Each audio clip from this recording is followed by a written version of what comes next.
And now, prepare for some annoying saucer sounds.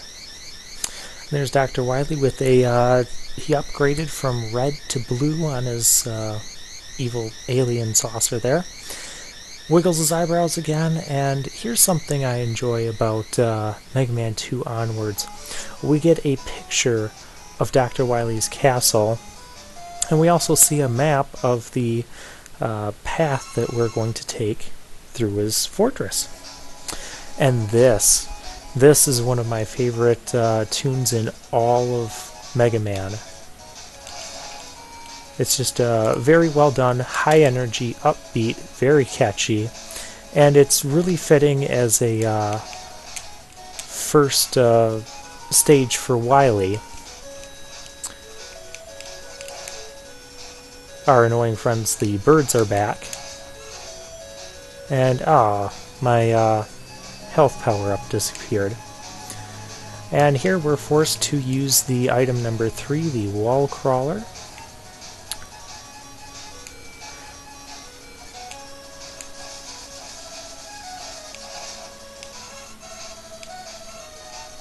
And we'll just take this moment to fill up some of our things. Make sure they stay nice and full as we travel through the fortress. Remember, unless you get a game over, your weapons will not refill. You know, I've never really understood how Leaf Shield is such an effective barrier weapon. It's certainly more effective than what it sounds like it would be. But that's just another silly little thing about Mega Man that I enjoy so much. I still managed to get hit even through the barrier, and we'll just throw it right up at that guy.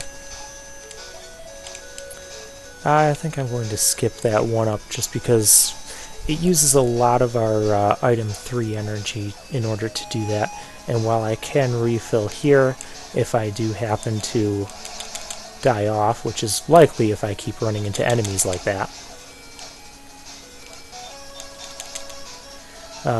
then I won't have that energy there to pick up if I need to refill item 1.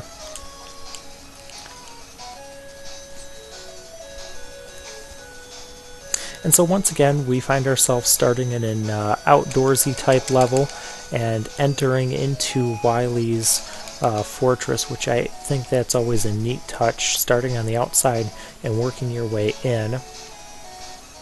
And that guy will just take himself off the screen.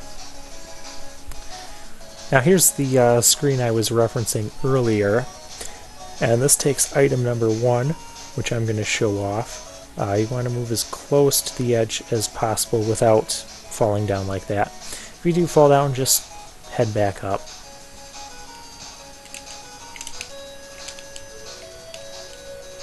And just fire off. You can only fire up to 3 at a time, so just fire those off and hop and just move as quickly as you can, and you can make it in 3. Ignore those little tellies there. You don't need to bother with them. We'll put on the quick boomerang because for this section we need to be quick. And you'll see why. We have a lot of small platforms, and any second now you can see the screen kind of started moving on its own, and this big dragon appeared and screeched at me, and Mega Man got surprised and exploded. Touching that dragon is instant death. I wanted to show that off. Or at least that's what I'll make you think. Alright, so we have our midway point, and that is the boss of this section. One thing about the Wily stages is if you die at the boss, you don't get to start back just outside the boss doors. You start at the midway point through the stage.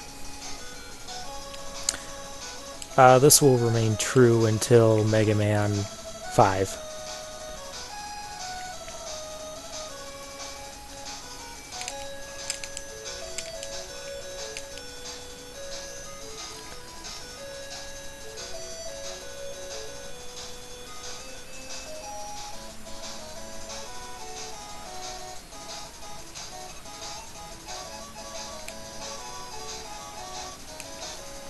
I just wanted to take some time and enjoy that music and let you guys enjoy that music without me babbling over top of it the entire time.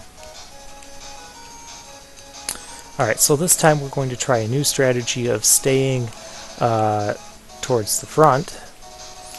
Do wait for the platform to appear before you try jumping to it. Now, sprite flicker is a big issue here. I recommend staying up on this platform because even if you do get hit, you'll fall down to that platform. And just keep spamming Quick Boomerang or even your Mega Buster. He'll go down very quickly.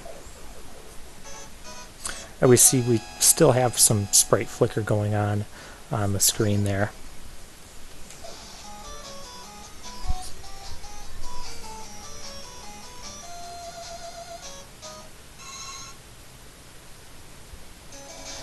Alright, second stage, and we still keep the same music. I'm going to fill up item number 1 here.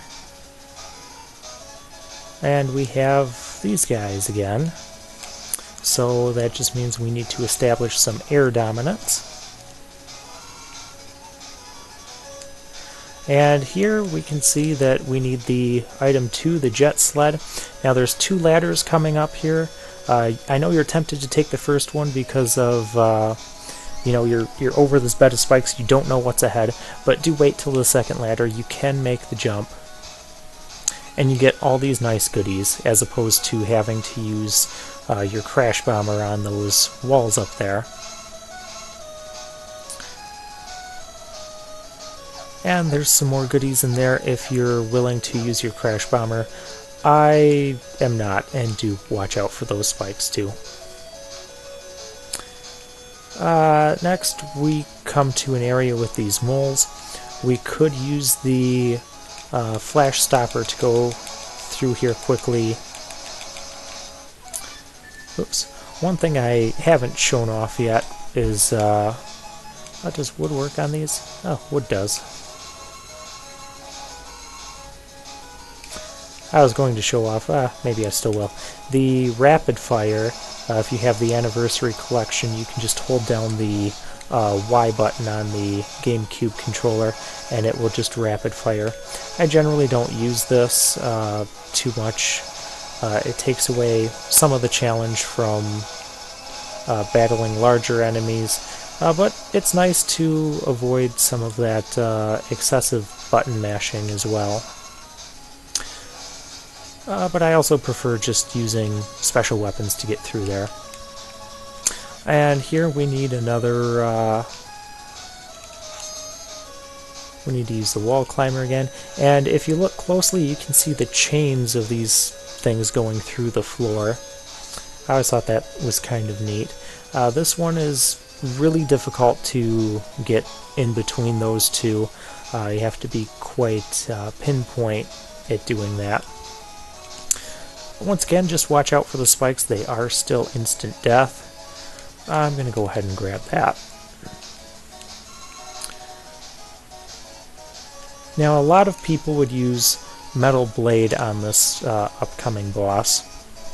And for good reason. I mean, it fires in 8 different directions, and it's quite powerful. But, frankly, I find the Bubble Lead to be stronger. Only one shot will take them down. And they'll come to you, so you don't need to worry too much about having difficulty aiming. Do try to avoid taking damage here. As you can see, I got hit once and it took off quite a lot of energy. But who needs Metal Blade when you can just use Bubble Lead on these guys?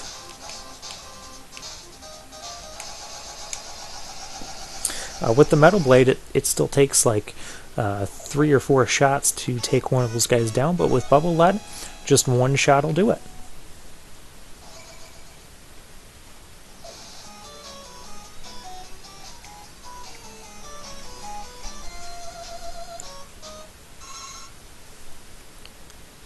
Ready? No, I'm not.